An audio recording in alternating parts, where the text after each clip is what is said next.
Hello and welcome to my channel. I really do like potato salad, and this one will change your world, so stick around and we get right into it.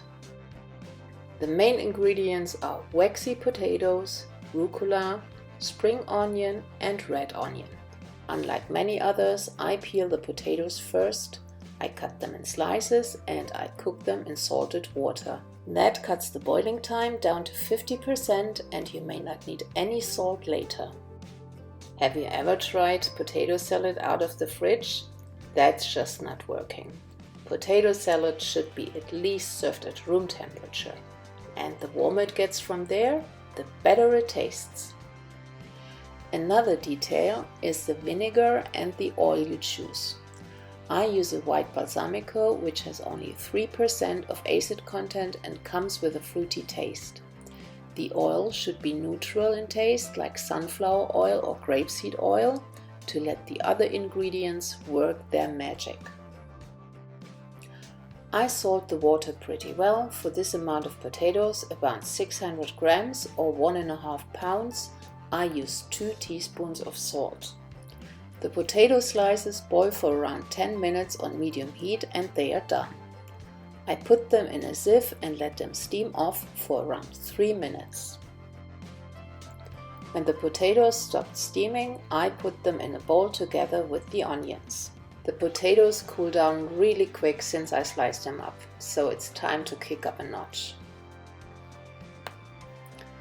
I add the oil, the vinegar, some fresh pepper and some drops of Maggi seasoning sauce and mix everything together.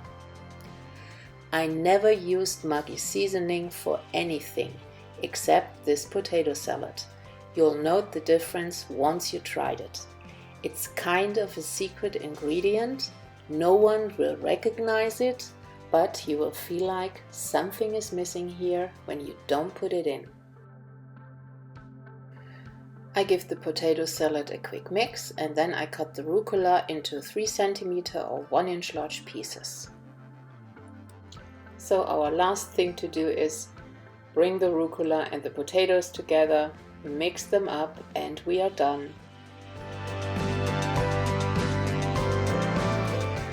The potato salad by now has reached 45 to 50 degrees Celsius, which is about 120 Fahrenheit, and tastes amazing.